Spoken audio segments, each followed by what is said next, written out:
だいまご紹介いただきましたプレミアバンク、代表取締役前山壮です。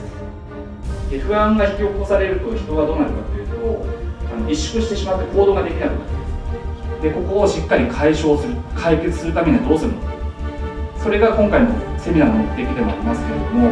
A dazzling market with its open business climate. We trail only China and Asia.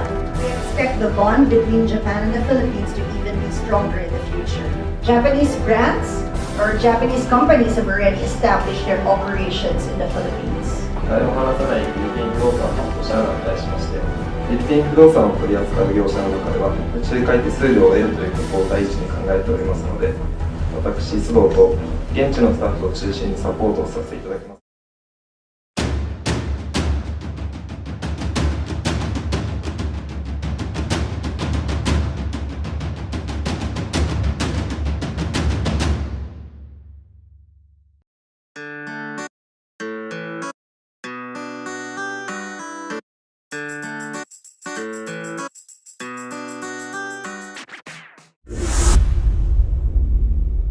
Japanese brands or Japanese companies have already established their operations in the Philippines.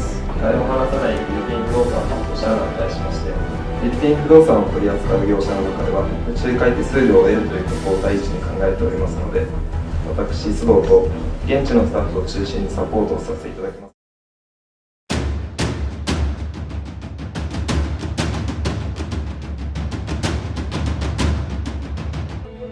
ただいまご紹介いただきましたプレミアバンク、代表取締役前山壮です。不安が引き起こされると人はどうなるかというと、萎縮してしまって行動ができなくなる。でここをしっかり解消する、解決するためにはどうするのか、それが今回のセミナーの目的でもありますけれども。A dazzling market with its open business climate. We trail only China and Asia. We expect the bond between Japan and the Philippines to even be stronger in the future.